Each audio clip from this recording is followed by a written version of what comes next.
Bienvenue à cette nouvelle édition du Bulletin des régions, une émission produite grâce à la collaboration des télévisions communautaires autonomes associées à Cogeco. Bonne émission. Alors, qu'est-ce que ça évoque pour vous, le 5-10-15? C'était des belles professions dans ce temps-là? J'ai fait 40 ans, madame. Avez-vous l'impression qu'il y a une relève pour ça? Est-ce qu'il y a des jeunes qui vont... pour pas que ça se perde? C'est cette année que ça vaut vraiment la peine de venir au marché public. Ça représente une belle tradition, en fait, qui est un peu un porte-bonheur pour les pêcheurs.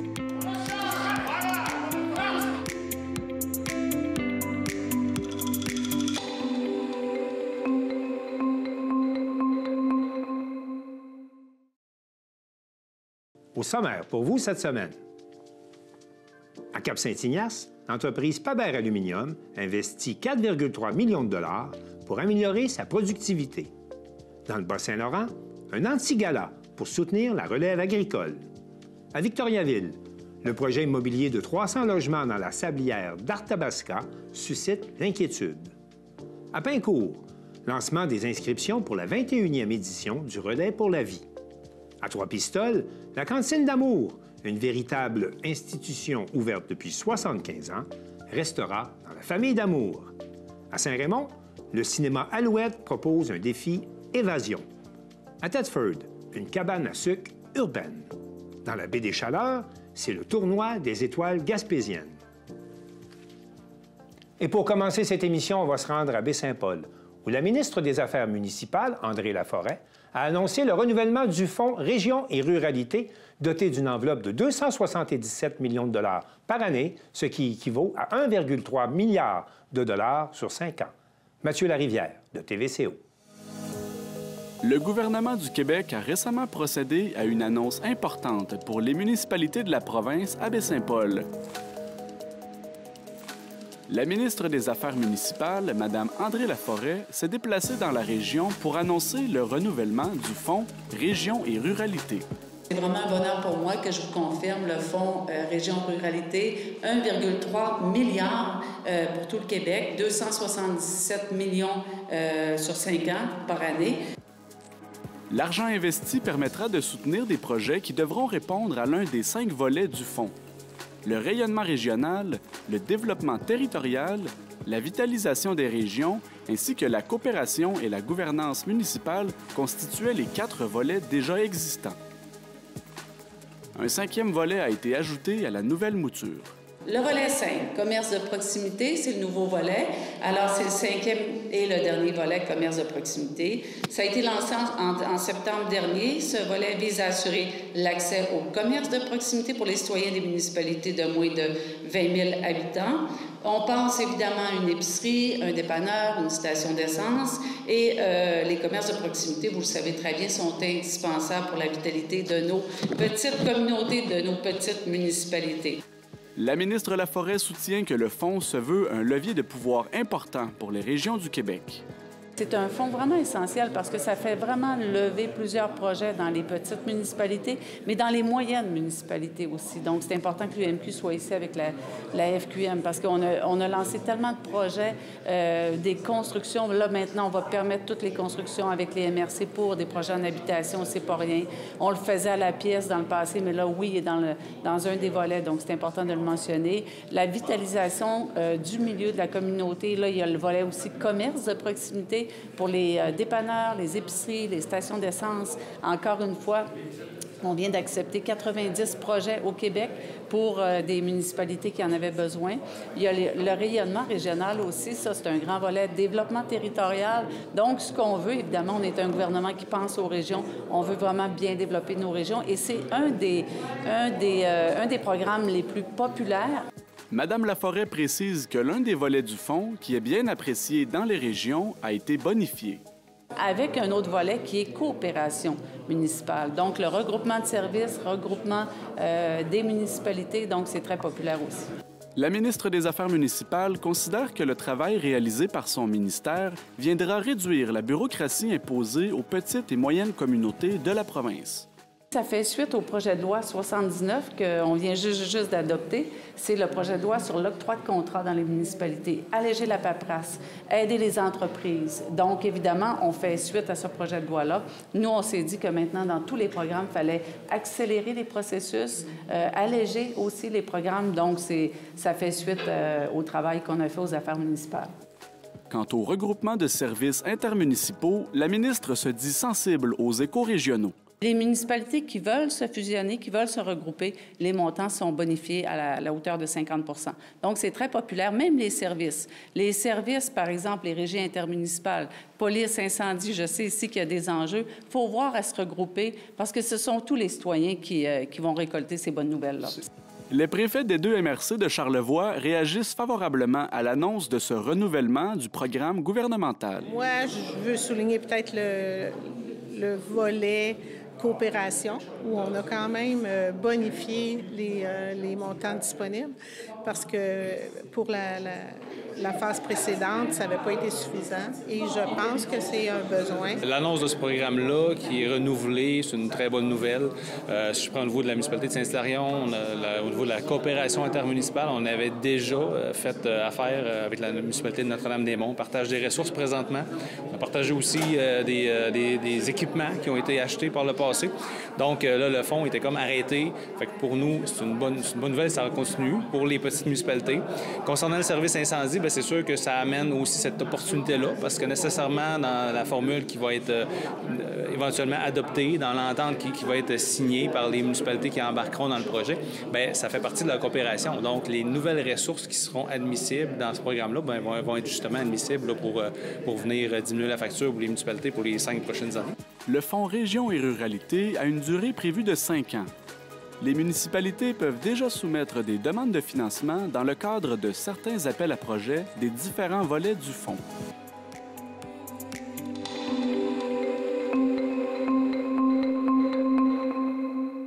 Mario Lacombe de CMA TV s'est rendu à Cap-Saint-Ignace, à l'entreprise Pabert Aluminium, où le gouvernement du Québec a annoncé une subvention de 2,16 millions de dollars pour permettre à l'entreprise d'augmenter sa productivité. On écoute son reportage. La ministre de l'Économie, de l'Innovation et de l'Énergie et ministre responsable du développement économique régional, Mme Christine Fréchette, le député de la Côte-du-Sud, M. Mathieu Rivet, et Investissement Québec annonçaient ce lundi des investissements totalisant 2 155 000 en vue d'appuyer un projet d'acquisition d'équipements spécialisés évalué à plus de 4,3 millions de dollars de l'entreprise manufacturière Pabert Aluminium. Le fabricant de pièces d'aluminium de Cap-Saint-Ignace pourra ainsi acquérir et installer de nouveaux équipements plus performants à rayon X, notamment, qui lui permettront d'améliorer sa productivité grâce à des gains d'efficacité et à une capacité de production accrue. Dans le contexte géopolitique actuel, il est plus que jamais nécessaire d'investir dans la productivité des entreprises québécoises pour les rendre plus attrayants et compétitives dans des secteurs stratégiques comme celui de l'aluminium. La ministre de l'Économie, de l'Innovation et de l'Énergie et ministre responsable du développement économique régional, Mme Christine Fréchette. Alors, j'ai le plaisir d'annoncer aujourd'hui l'attribution de prêts totalisant près de 2,16 millions de dollars à cette entreprise manufacturière. De ce montant, il y a un prêt de 1,3 million qui provient du programme ESSOR d'Investissement Québec et il y a 860 000 qui sont issus des fonds propres d'Investissement Québec. Ce sont des sommes, en fait, qui vont lui permettre d'acquérir et d'installer de nouveaux équipements plus performants, de manière à augmenter la productivité. On parle d'un projet d'investissement d'une valeur totale de plus de 4,3 millions de dollars, ce qui va permettre d'accroître la productivité de l'entreprise, tout comme elle va permettre de générer des gains d'efficacité. Et ça, c'est crucial. Et ça va permettre également d'accroître la production. Donc, on aime ça parce que quand on fait plus, on a plus de volume et bien plus de retombées. Et en plus, rehausser la productivité, ça, c'est un défi qui est très important au Québec et manifestement, vous avez pris le taureau par les cornes et vous avez dit, voilà, on fonce, on va de l'avant avec nos investissements. De plus, la ministre Fréchette en a profité pour souligner l'importance pour les entreprises du Québec d'investir dans la modernisation de leurs installations en vue d'accroître leur productivité. Et je voudrais dire, en fait, qu'à l'ensemble des entreprises, c'est le moment ou jamais pour investir justement dans la productivité. On a des vents contraires, je dirais que l'approche à ne pas adopter, ce serait de repli et d'espérer que ça va passer. Non, au contraire, il faut foncer, il faut faire les gestes pour faire en sorte d'améliorer notre positionnement comme entreprise, d'investir dans le rehaussement de la productivité. Alors, c'est ce que fait Paber Aluminium et je vous en félicite. C'est toute l'économie régionale et du Québec qui en bénéficie. En terminant, la ministre Christine Fréchette et le député Mathieu Rivet nous ont accordé une grande entrevue qui sera diffusée un peu plus tard sur nos ondes. Ici, Mario Lacombe au Cap-Saint-Ignace pour CMA TV Information.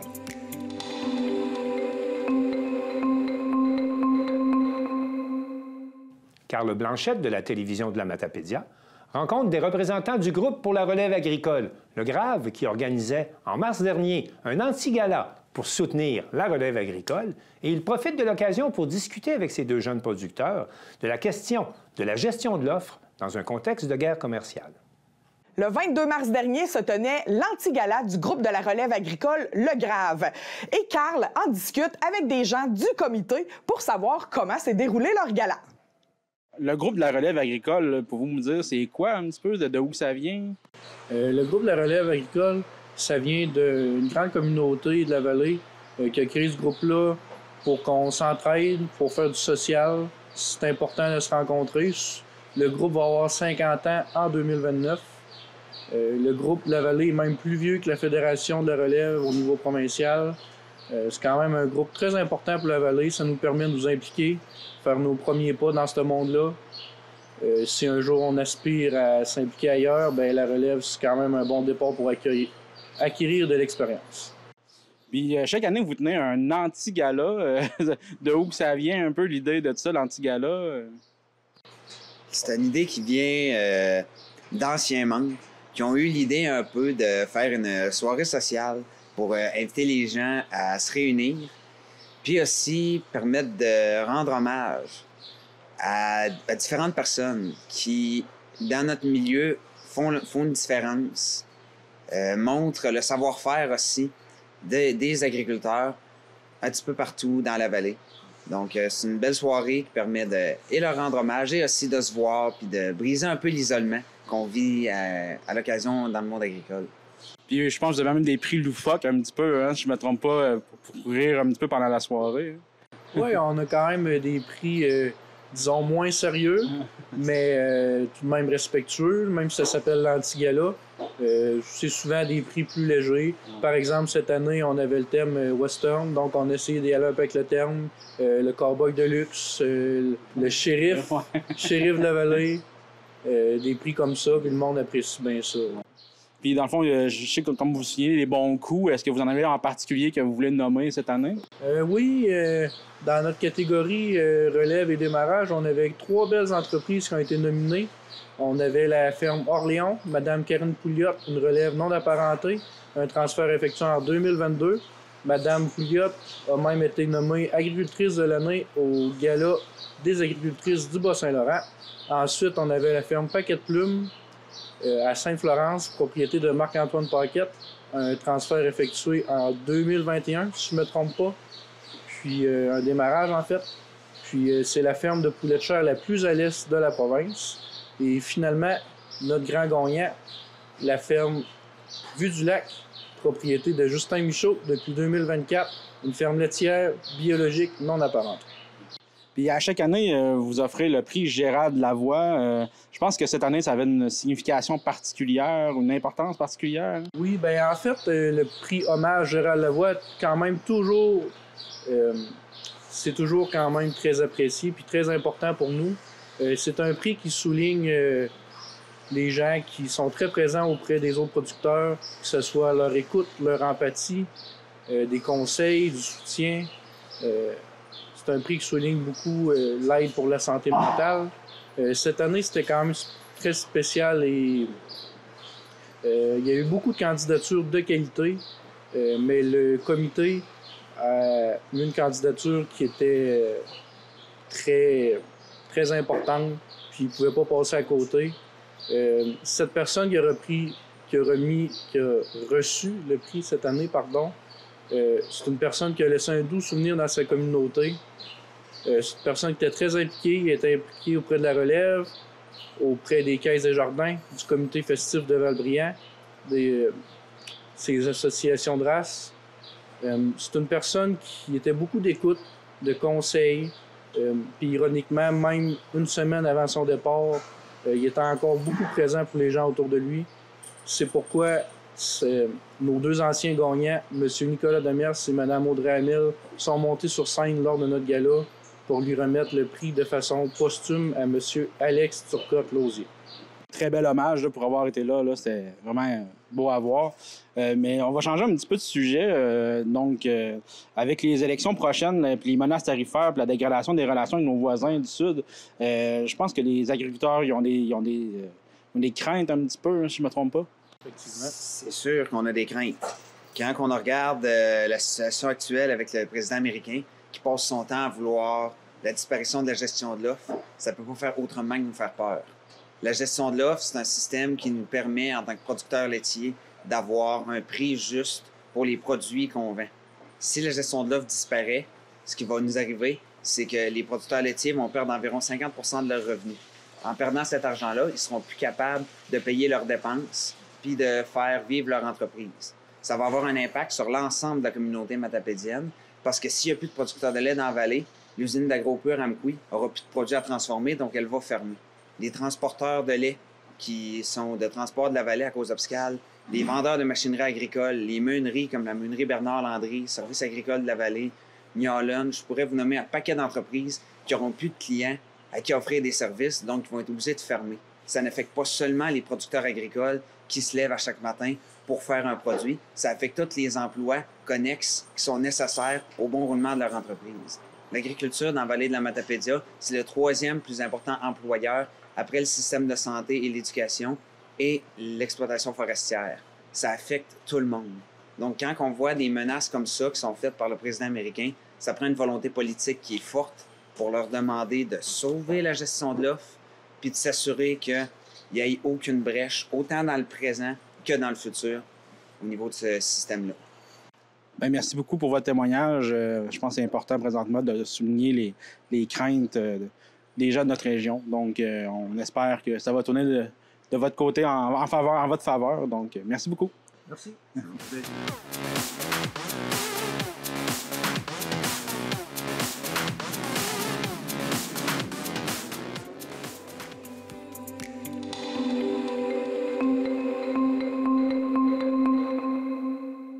Sylvana Suarez de la télévision de l'Érable s'entretient avec des opposants au projet immobilier situé dans la sablière d'Arthabasca, à Victoriaville.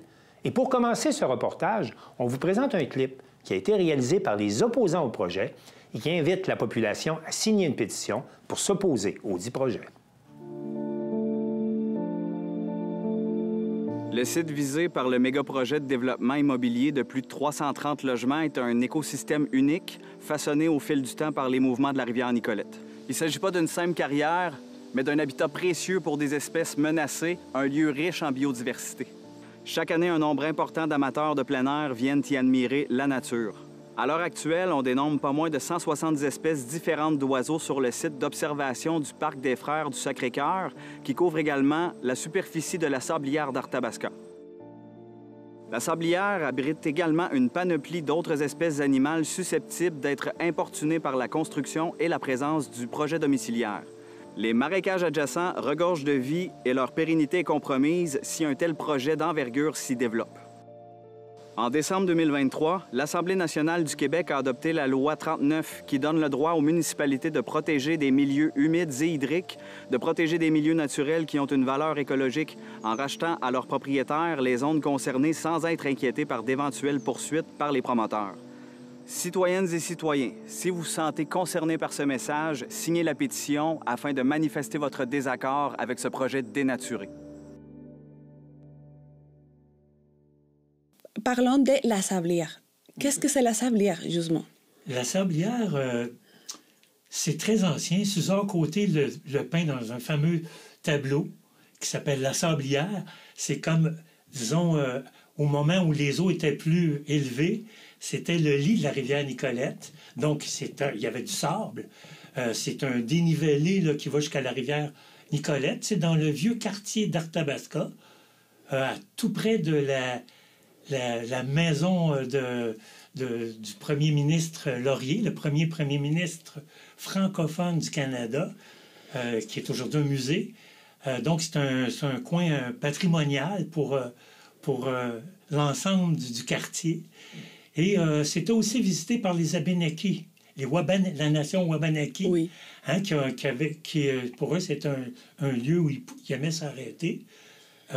Et la sablière, pour les gens du quartier maintenant, ça visait surtout un endroit qui a eu une occupation industrielle pendant quelques décades, où on venait déposer de la terre, de la roche, du sable, et qu'on en emmenait ailleurs aussi, pour des projets de construction, tout ça. Donc, ce qui était naturel s'est beaucoup détérioré. Mais bon, alors, au nord, on a le fameux boisé des Frères du Sacré-Cœur qui a été légué par la communauté à la ville, à la condition que les citoyens puissent continuer à y circuler librement.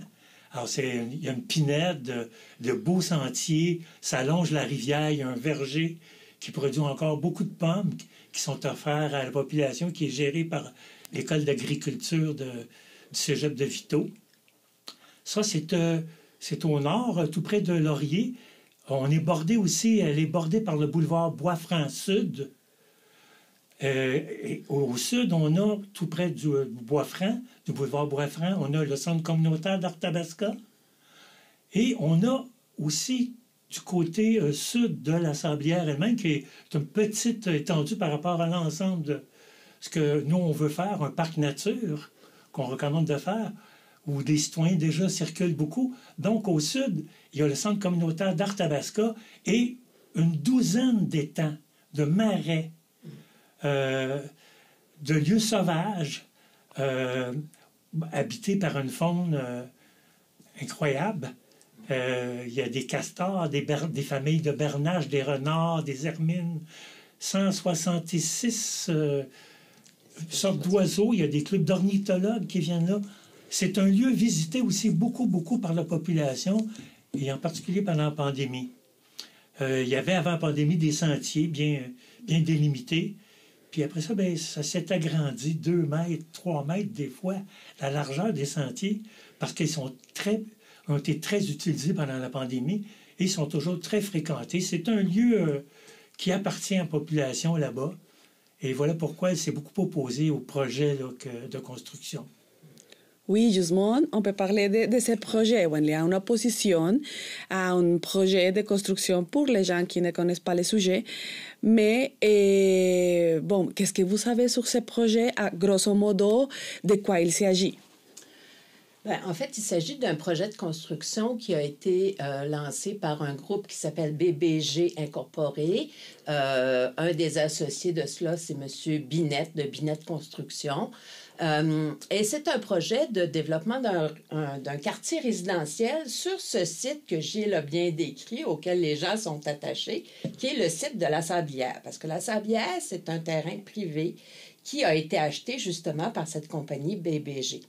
Ce qu'ils veulent construire, c'est vraiment un quartier résidentiel de blocs appartements qu'on pourrait qualifier plutôt de luxe. Où il y aurait, au début, la première version du projet, c'était 330 logements sur 2, des fois 3, des fois 4 étages. Et puis, évidemment, c'est un projet qui s'installerait donc pas très loin de la rivière, pas très loin des marais, des zones humides, en plein cœur de ce bel écosystème que Gilles a décrit. Et ça aurait pour effet de détruire, évidemment, la sablière comme telle, mais aussi de fragmenter un milieu où les espèces interagissent. Alors, c'est la raison, c'est la première raison, mais pas la seule, pour laquelle ce groupe a été construit, a été formé. C'est pour s'opposer à la destruction de la sablière, parce que ce que nous, on aurait souhaité, comme l'évoquait Gilles, c'était justement d'intégrer la sablière au boisé des Frères, avec les marais, donc à tout ce bel écosystème-là, pour permettre aux espèces de communiquer, pour permettre aux humains de continuer à aller se reposer, déstresser, et ainsi de suite. Alors, c'est pour ça, notamment, qu'on s'y oppose, mais aussi parce qu'on considère qu'il y a plein de risques dans ce projet un peu trop gros, a suggéré BBG, avec la complicité de la Ville, parce que la Ville a voté récemment, le 3 février, pour autoriser ce projet-là, malgré l'opposition que nous autres, on a fait valoir. Ce qui nous désole, vous le comprenez. Est-ce que vous avez déjà constaté qu'effectivement, il n'y a pas des indépendants qui peuvent dire qu'il y a un risque pour la nature? Non. Et c'est justement ce qu'on demande au ministère de l'Environnement, de la lutte au changement climatique, de la faune et des parcs, c'est le très long nom de ce ministère-là, de faire, c'est justement de procéder à des études indépendantes, parce que même si on en a demandé, les seules études qui nous ont été présentées et oralement seulement, parce qu'on n'a même pas eu droit d'avoir accès aux études papier, n'ont pas été rendues publiques. Mais ce qu'on a demandé, c'est de pouvoir les voir, pouvoir les lire, d'avoir justement des études sur l'impact sur l'hydrologie, sur les inondations, que ça serait susceptible de rendre plus fréquente que ce quartier-là, sur le bord d'une rivière et sur le bord de zones inondables. Donc, on aurait voulu avoir des études indépendantes là-dessus. À notre connaissance, il n'y en a pas eu. Il y a eu, de la part de BBG, ils ont envoyé une biologiste sur place qui est venue 2 fois 1 heure, au mois de mai une fois, puis une fois au mois de juillet dernier. Et ça a été tout. Et sur la base de cette... et je dis pas que l'étude est mal faite, mais c'est pas une étude indépendante.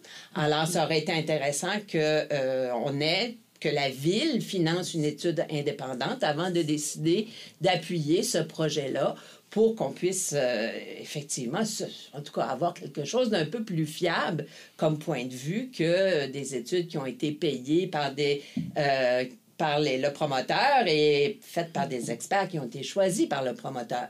Alors, ça nous semble un peu étrange. Et dans la demande qu'on va adresser sous peu au ministère de l'Environnement, c'est justement de produire de telles études avant de se prononcer sur l'impact environnemental de ce projet-là.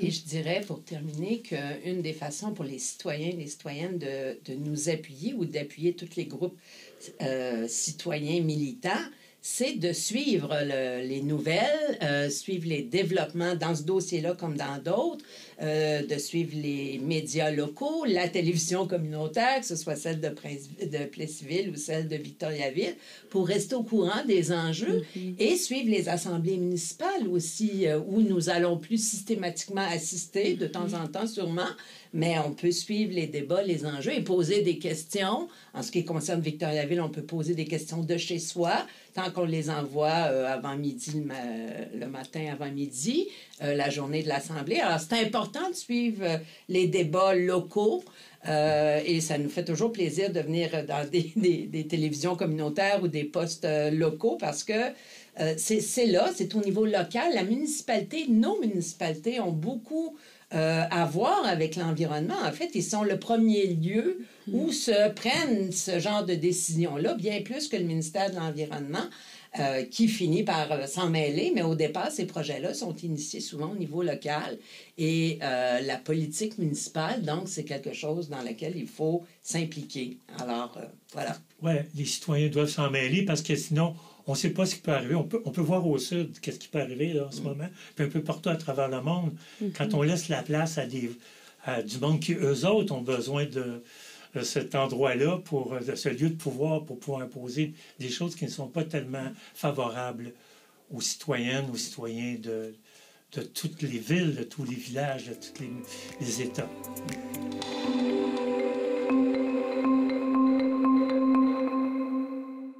L'équipe de CSUR.TV était au lancement des inscriptions pour la 21e édition du Relais pour la vie, qui sera présidée cette année par la mairesse de Tressert-Indompteur, Mme Julie Lemieux. L'équipe de C'est sur la télé s'est déplacée au lancement des inscriptions du Relais pour la vie de Vaudreuil-Soulanges à l'Omnicentre à Pincourt. Cette 21e édition, devenue une tradition régionale, aura lieu le samedi 14 juin de 16h à minuit au Parc olympique de Pincourt sous la présidence d'honneur de Julie Lemieux, mairesse de Tressert-Indompteur. Le Relais pour la vie, c'est un événement pour aider pour la recherche du cancer. Mais concrètement, qu'est-ce que c'est? On réunit des centaines de marcheurs de Vaudreuil-Soulanges qui ramassent des fonds dans un objectif commun de lutter contre le cancer. On vient célébrer la vie, donc la vie des gens qui combattent le cancer, ceux qui l'ont gagné leur victoire, mais aussi malheureusement ceux qui nous ont quittés. Donc à ce moment-là, on vient les honorer. Mais sinon, c'est vraiment une belle soirée qu'on met l'emphase sur la célébration de la vie, la célébration des victoires. C'est maintenant le temps attendu d'annoncer qui sera notre présidente d'honneur de la 21e édition. Veuillez accueillir Julie Lemieux qui va nous parler de son histoire. On est avec Julie Lemieux, nouvelle porte-parole du Relais pour la vie. Qu'est-ce que ça signifie pour vous?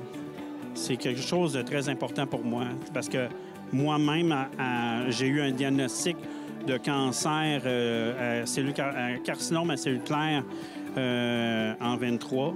Heureusement pour moi, ils l'ont décelé assez rapidement, fortuitement par rapport à d'autres, d'autres examens. Ils l'ont enlevé, mais il y a toujours cette épée de Damoclès-là. Comment on peut aider? Bien, c'est tout simple. Le Relais pour la vie, c'est un genre de blitz. On peut donner à tout le temps, finalement, la Société du cancer. Mais l'idée là-dedans, c'est que là, c'est un blitz. On forme des équipes avec des amis, le travail, au travail, on forme des équipes et on ramasse le plus d'argent possible. C'est vraiment un événement unique à vivre, là, de voir toute cette beauté là, de la communauté, des gens qui sont assemblés pour un événement. C'est des gens qui viennent de tous les horizons économiques, sociaux, donc de tous les âges, de toutes les cultures, qui seraient pour un objectif commun qui est le cancer, parce que le cancer, il y a une chose, qu'est-ce qu'on sait, c'est qu'il ne fait pas de discrimination. Le 14 juin, c'est un gros happening à Pincourt. C'est de 16h ou 4h l'après-midi pour d'autres, 16h à minuit. Tout le monde se réunit ici, on fête, on célèbre la vie, on célèbre la résilience, on célèbre le lâcher-prise, mais en accumulant de l'argent pour la recherche.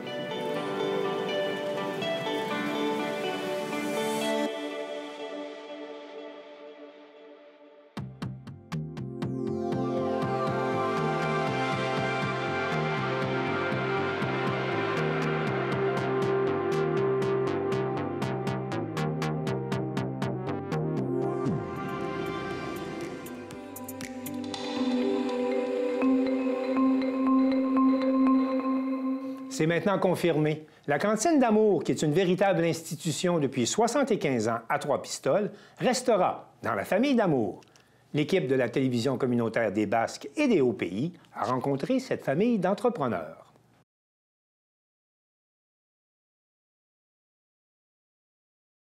Après 75 ans d'existence, la Cantine d'Amour de Trois-Pistoles fera peau neuve avec une transmission des pouvoirs dans la famille pour une 4e génération.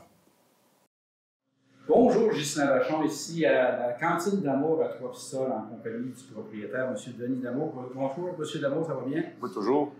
Oui, donc on a appris, là, finalement, la Cantine d'Amour ne sera pas vendue. Il va y avoir un transfert de propriété, là, ça reste dans la famille. Oui, vous en parler plus? Oui. Ben, c'est les enfants qui m'ont dit avant les fêtes qu'ils voulaient continuer. Fait que là, il fallait que je continue. Je suis à vendre jusqu'à dans le mois de mars. Et, à partir de maintenant, je vais y vendre l'année prochaine. Donc, c'est ça. Donc, ça reste dans la famille d'Amour. Oui. Ça fait combien de générations? 4e. Hey, faut-vous nous faire un petit historique de ça, ma grand-mère a commencé en dessous d'un perron en avant. Puis ils ont fait une couple d'années en dessous du perron. Puis après ça, ce qui est présentement la cuisine, c'est la cantine, c'est la partie de la cantine au début. Aller jusqu'au poteau qu'il y avait là, c'est juste la moitié. Puis on commençait en dedans, il y avait juste quelques places. Puis en 65, ils ont défoncé l'autre parce qu'à un moment donné, il y avait eu... L'épicerie avait construit ici, puis à un moment donné, il y avait un barbier qui était... M. le barbier Gagné qui était de ce côté-ci. Ils ont défoncé en 65, puis ça a pris la grandeur ici. C'était juste un service il y avait... Oui, il y avait la grosse fenêtre, mais il y avait tout. Il y avait 4-5 places assis. Il y avait du comptoir au début. Après ça, ça a grandi. Puis en 70, ils ont agrandi le solage par en arrière. Ils ont enlevé 2 étages sur le toit. Il y avait 2 étages de plus la bâtisse. C'est une bâtisse plus petite, mais plus haute. Fait qu'ils ont agrandi en 70, puis par en arrière, ils ont enlevé sa hauteur.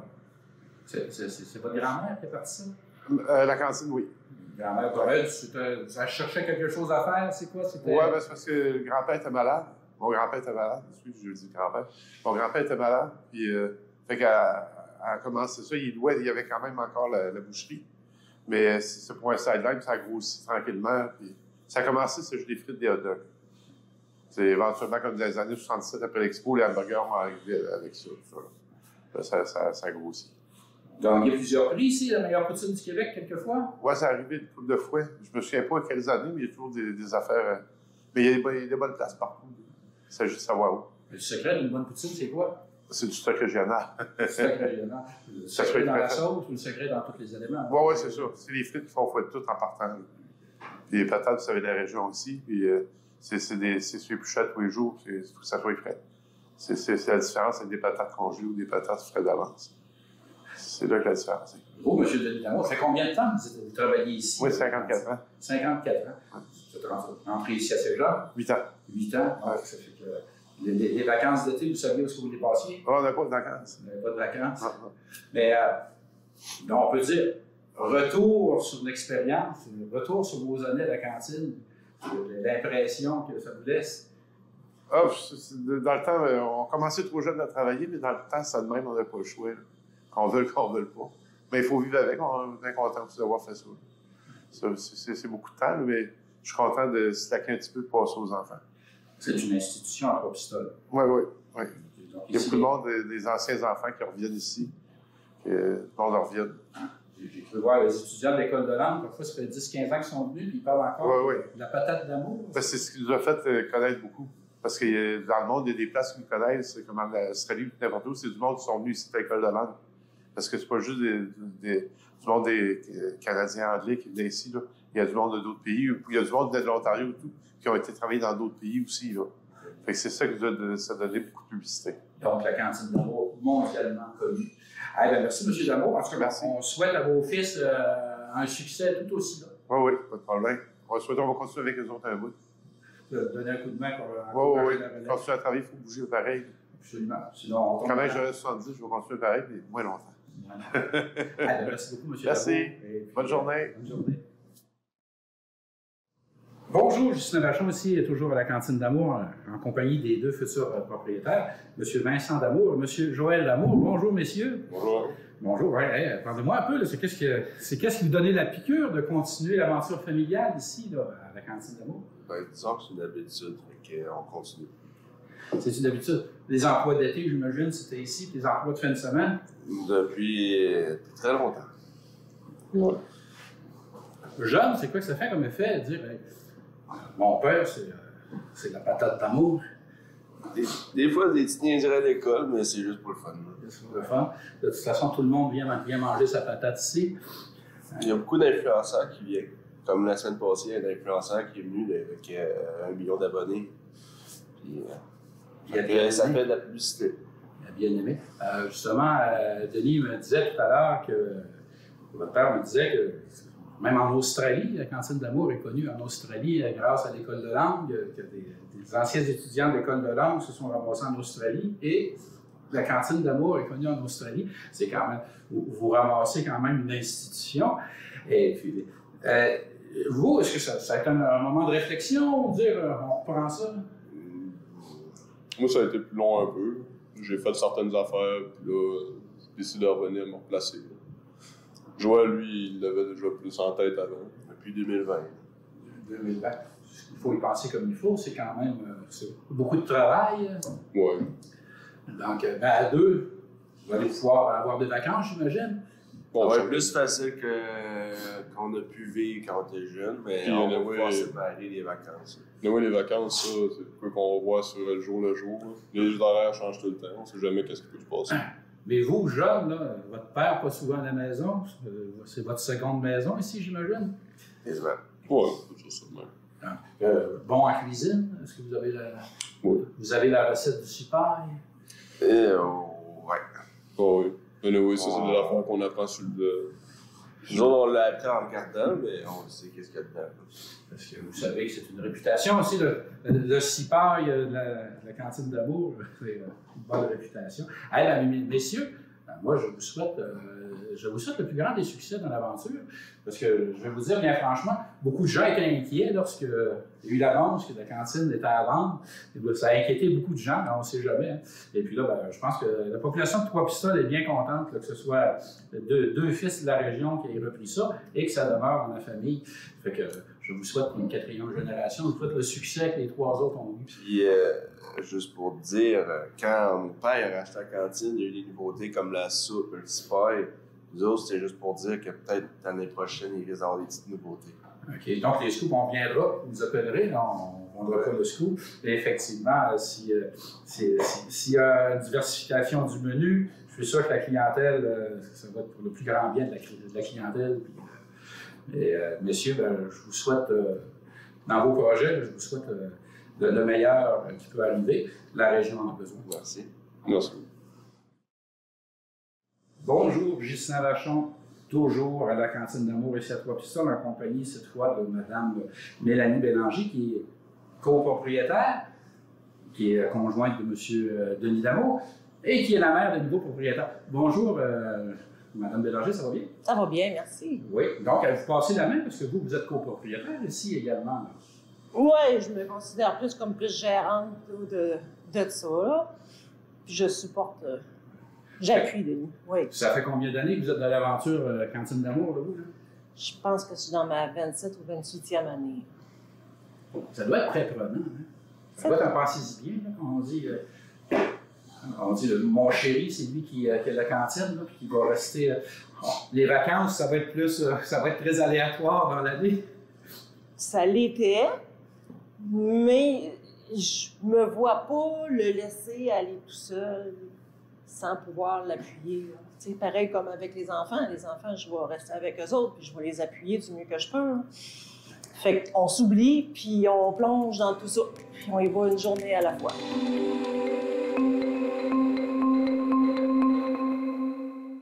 L'équipe de la télévision communautaire de Saint-Raymond a rencontré Annie Plante du théâtre Alouette qui nous explique comment son équipe invente différents jeux d'évasion pour le plaisir des petits et des grands. Je m'appelle Annie Plante. Aujourd'hui, on va vous parler des jeux d'évasion qui existent un peu partout et de celui de Saint-Raymond aussi au cinéma Alouette. Bien, nous, on a commencé à faire des jeux d'évasion depuis un petit bout. C'est une activité qu'on a fait en famille avec des ados. On manquait un petit peu d'idées parfois là, pour rejoindre les deux gars-filles dans l'adolescence. Fait qu'on a commencé à faire des jeux d'évasion. Et là, on a eu la piqûre, on en a fait plusieurs. Et c'est ce qui m'a donné l'idée de l'amener ici parce qu'avec la COVID, bien, tout ce qui était location de vidéos, de films, tout ça, c'était moins, je vais dire, propice. Fait qu'on a éliminé la location, puis on a créé les jeux d'évasion. Notre premier jeu d'évasion, il a été créé avec Enigma à Trois-Rivières. Ça, c'était notre premier jeu d'évasion à nous qu'on a fait, qu'on a vraiment aimé. Et il y avait des acteurs qui rentraient dans la pièce. Fait que le premier ici, c'était le scénario Le Boss, où ce que les employés faisaient l'acteur et rentraient faire le comédien dans la pièce, soit pour donner des indices ou soit pour échanger avec les gens. Puis par la suite, après la COVID, on a reparti un jeu d'évasion là, seul de notre côté. Bien, le jeu d'évasion, c'est moi qui l'ai créé en entier, le deuxième et le troisième. Le premier, il avait été créé avec aide d'Enigma. Fait que j'ai vu un petit peu à ce moment-là la réflexion à avoir derrière l'indice, comment on faisait pour monter les indices. Puis après ça, j'ai décidé de me lancer là, seule là-dedans. Dans Parapompo, il y a plusieurs choses qu'on essaie. Il y a beaucoup d'essais-erreurs au début parce qu'on a plein d'idées, on les met en place. Puis parfois, on se dit, je suis pas certaine que c'est une bonne chose parce que soit que ça va faire trop de dégâts dans le jeu, trop long à ramasser. Nous, on aime ça quand c'est familial, fait que c'est à partir à peu près de 10 ans. Un exemple, j'avais pensé à des solutés avec du colorant dedans pour imiter le sang, mais je voulais pas non plus que ça dramatise les plus petits. Fait que là, j'ai retiré ces choses-là, je les transformé en d'autres choses. Fait que il y a beaucoup d'essais, d'énigmes à travers ça. Puis je m'inspire souvent des choses réelles. Fait qu'on part comme dans le paramédic. C'est toutes des choses que les paramédics font dans la vie. Puis je les transforme pour les adapter à un jeu qui va mener à un indice. Okay? Même chose dans les pompiers puis dans la police. Fait que c'est réel jusqu'à un certain point. C'est ça. On sert des outils qui sont utilisés par les métiers d'urgence, mais la finale est différente. la finale donne un indice. Puis par la suite, c'est vrai, on fait toujours des groupes tests. Tu sais, quand mon jeu a été prêt, là, j'appelle des gens que je sais qui font des jeux d'évasion, puis je les informe que c'est un groupe test, puis eux, ils viennent essayer le jeu. Puis tous mes employés ici, ils l'ont aussi essayé. Fait que là, parfois, ils disent, bien, cette pièce-là manque un peu de challenge, il manque des éléments, ou ça, c'est trop difficile, j'étais pas capable de faire le lien, fait que là, je rajoute des éléments pour que le lien soit plus facile à faire. Fait qu'on fait des groupes tests jusqu'à temps qu'on soit satisfait, puis après ça, on lance le jeu là, officiellement. Fait en ce qui concerne le matériel, pour se le procurer, là, c'est sûr que ça prend pas mal de recherche. Exemple, tu sais, l'ambulance, ça faisait plusieurs mois que je surveillais là, des ambulances qui s'étaient sorties de la route, des gens qui en vendaient là, sur des réseaux sociaux. Mais celle-là, elle vient d'une école de formation, du CNDF, et il y avait eu un bris dedans, à cet endroit-là, dans la fenêtre. Et finalement, il avait décidé de ne pas renouveler, de ne pas remplacer les fenêtres, puis de s'en débarrasser. Fait que j'ai sauté sur l'occasion parce que j'avais ce projet-là depuis plusieurs mois. Dans le secteur des pompiers, j'étais allée voir les pompiers d'ici, puis j'ai pris des choses qui étaient non fonctionnelles pour eux, mais qui faisaient l'affaire de mon côté. Et sinon, c'est beaucoup de recherches là, en ligne là, pour trouver des éléments. Là. Il y a des coffres qui viennent des gens du secteur qui avaient mis en vente sur eBay que j'ai ramassé comme ça. Fait que c'est beaucoup d'heures de recherche et de planification, mais ça donne un résultat là, vraiment le fun. Puis, tu sais, ça, ici, on a découpé le derrière de l'ambulance, puis on l'a amené ici et rentré là, avec l'aide de mon conjoint. Fait qu'il participe de façon physique à la création du jeu. En ce qui concerne le prix, il y a différents prix. Il y en a pour les enfants, les adolescents, les étudiants, puis les adultes. Fait que 20, 25, puis environ 30 $ là, pour chacune des catégories. Pour réserver, il y a une plateforme en ligne sur le site du cinéma ou sur le site des jeux d'évasion. Là, il y a toujours une plateforme pour réserver. Et les plages horaires disparaissent, en tout cas pour ici, 24 heures avant, vu qu'on doit s'assurer qu'il y a un maître de jeu disponible pour vous accompagner tout le long du jeu. C'est possible de réserver 24 heures, en moins de 24 heures, mais à ce moment-là, il faut appeler. On appelle, on dit hey, « J'aimerais ça aller faire le jeu ce soir, c'est quelle heure tu aurais disponible? » Puis moi, je vais aller avec les maîtres de jeu s'il y en a un disponible pour le faire. Quand c'est plus de 24 heures, on réserve en ligne, ça se paye en ligne, puis vous vous présentez à l'heure de la réservation.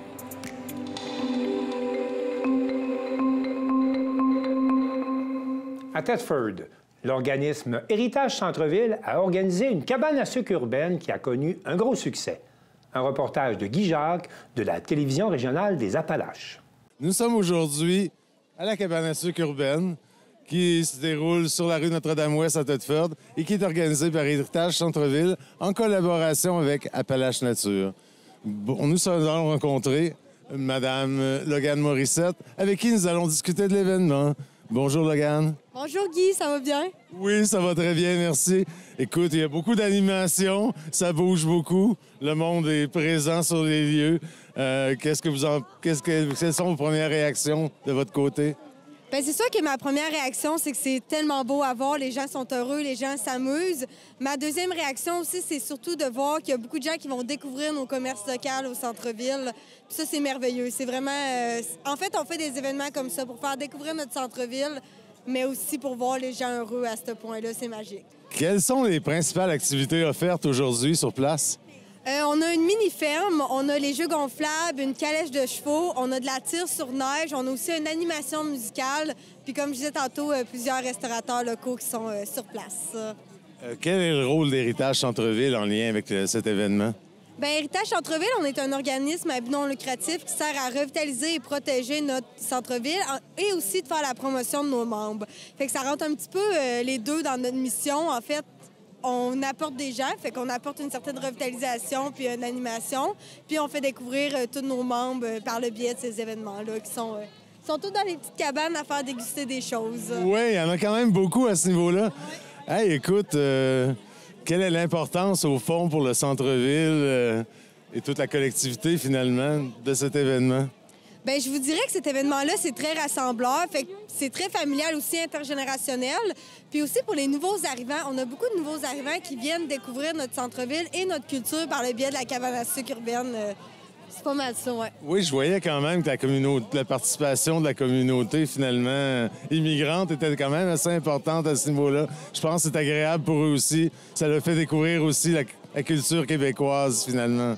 Vraiment. Puis ils sont importants pour nous aussi. On a besoin d'eux, ils ont besoin de nous. Fait que c'est tout le temps le fun de les voir aussi, découvrir notre culture comme ça, puis manger du sirop d'érable.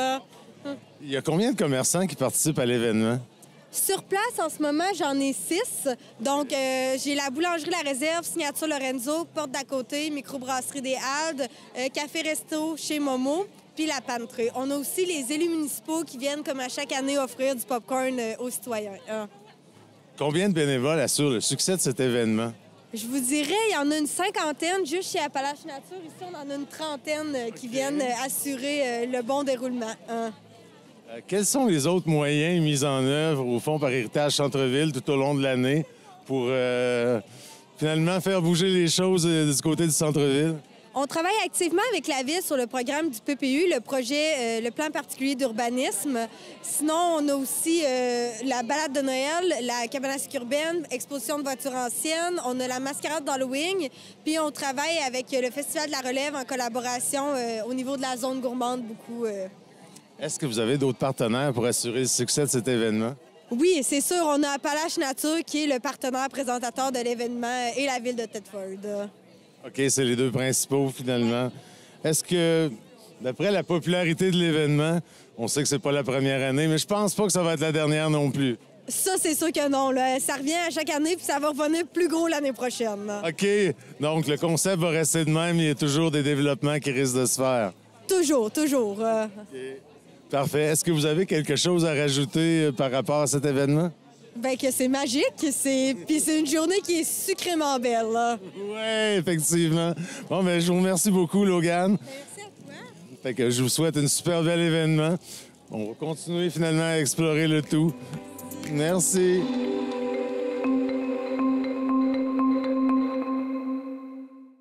Le tournoi des étoiles gaspésiennes a réuni 6 équipes de jeunes filles provenant de différents villages de la baie des Chaleurs et Valérie Pinault de Télévague était sur place.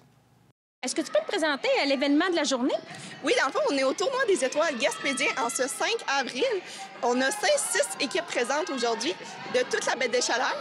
Donc, on avait une équipe de New Richmond, une équipe de Kaplan, 3 équipes de Bonaventure et une équipe de Passe-Rivière.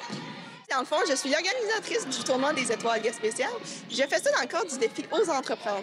Donc, l'an passé, j'ai été nominée au régional avec l'événement Journée féminine pour nos battantes, le logo que je porte ici à l'écran. Puis cette année, pour refaire le défi, il fallait que je m'ajoute une implication, donc soit par un événement, par un service, peu importe, il fallait que je rajoute quelque chose. Donc, j'ai décidé de rajouter l'événement des étoiles gaspésiennes. Le soccer, dans le fond, c'est pour moi une passion. Fait que moi, je pense que quand tu décides de créer quelque chose, soit toi ou soit à l'aide d'un comité, c'est important que cela te passionne. Fait que moi, je trouve que c'est tellement beau aujourd'hui de voir les filles progresser tout au long, de créer des nouvelles amitiés au travers, même s'il n'y a pas nécessairement ton village, parce que le but de l'événement est de briser les genres de frontières qu'il y a entre les villages, de compétition à l'aide de l'esprit sportif. C'est quoi la différence entre le futsal et le soccer extérieur? Le soccer extérieur, c'est des plus grands terrains avec un plus grand nombre de joueuses. Donc, c'est sûr que si tu restes en local, c'est beaucoup du 4+1. Mais si tu en vas ensuite en ligue de développement, tu rajoutes un nombre de joueurs. Tandis qu'au futsal, le ballon est un petit peu plus gros, un petit peu plus lourd. À l'intérieur, les terrains sont plus petits.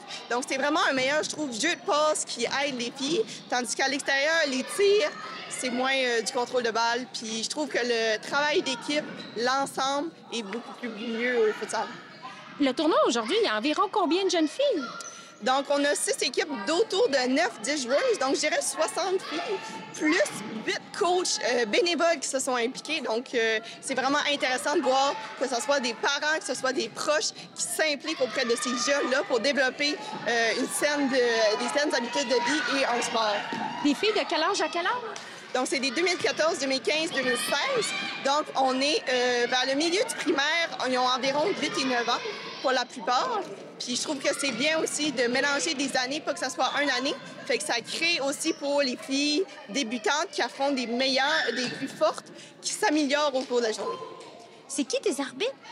Olivier Cavana, Philippe Henry, Lucas Babin, qui sont 3 arbitres formés par le club de soccer Baie des Chaleurs, par exemple, l'été.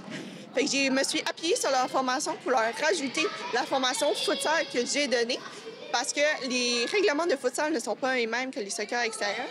Donc, c'est vraiment intéressant de voir 3 jeunes qui s'impliquent aussi dans leur communauté. Est-ce que les gagnantes vont avoir des petites surprises? Bien, dans le fond, on ne voulait pas accentuer sur l'excellence, donc ni trophée, ni bannière, ni médaille, mais j'ai quand même tenu à leur faire des sacs sportifs avec le logo de l'événement, plus le petit lait au chocolat après leur finale. Est-ce que c'est une initiative totalement bénévole de ta part? Oui, dans le fond, c'est vraiment une implication dans ma communauté. Puis ce qui est le fun, c'est que ça m'aide ensuite pour aller chercher d'autres prix que le défi aux entreprendre. Donc, j'ai été nominée à Force à venir en 4e secondaire. J'ai été nominée aussi pour un défi implication pour toute Gaspésie de la Madeleine. Fait que c'est beau de voir qu'un seul événement peut te remercier à plusieurs niveaux. Parle-moi donc de ta journée complémentaire. Dans le fond, la journée féminine pour nos battantes, c'était la 2e édition cette année, le 15 mars 2025. C'est vraiment une journée complémentaire au tournoi. Donc, on va apprendre aux filles, oui, les nouveaux règlements du futsal, puis pour qu'ils les développent ensuite quand elles vont jouer au futsal secondaire, par exemple dans le RSEQ. Fait qu'on va vraiment leur montrer les règlements et ils vont créer des nouvelles amitiés, ce qui est vraiment beau, développer l'esprit sportif, développer des saines habitudes de vie. Puis ils vont tellement, on va tellement voir, nous par exemple, les coachs, les voir s'améliorer tout au long de la journée. C'est très beau à voir.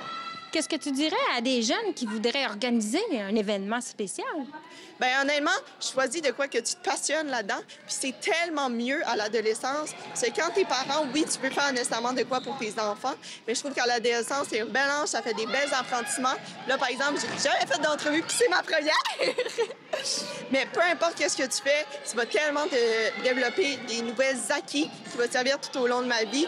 J'ai organisé des horaires, j'ai travaillé avec Carrefour Jeunesse Emploi, où est-ce que j'ai appris plein de choses intéressantes par rapport à l'entrepreneuriat, l'implication dans ta communauté. Puis honnêtement, j'espère que comme la journée des battantes qui a eu sa 2e édition cette année, le tournoi des étoiles gaspésiennes revient en force pour une année 2026. Bravo pour ton initiative, Marianne. Merci beaucoup.